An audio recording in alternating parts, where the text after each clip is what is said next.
тук ме откриха. Това заболяване загадъчно. Куцувата.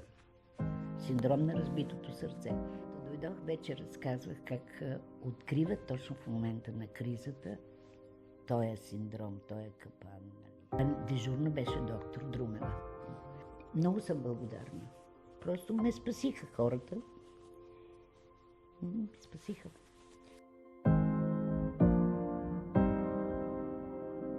Аз живея.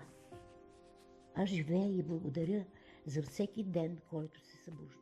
От прозореца гледам към едно дърво златно-жълто. Става есента. Първо в зелено село и златно. И се там гледам в това дърво. И се надявам, че така ще се хвана за зелено.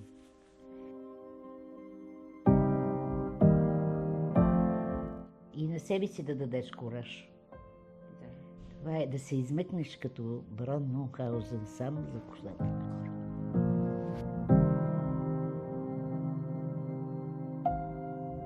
Всичко изкуствено в театъра е лъжа, нали ви казах? И сега, ако реша да припаднеш, ще ми оплашат.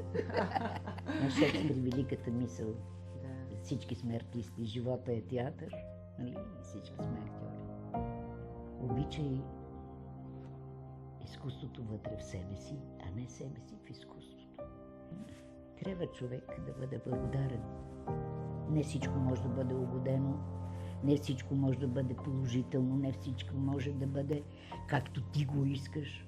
Но ето, лекуваш се, спасили са те, дори да не са те спасили от смъртта, лекуват те, грижат се за теб.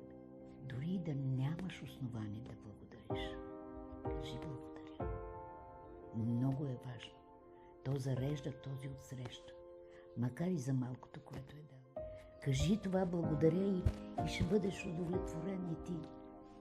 Поздравете ги. Поздравете ги.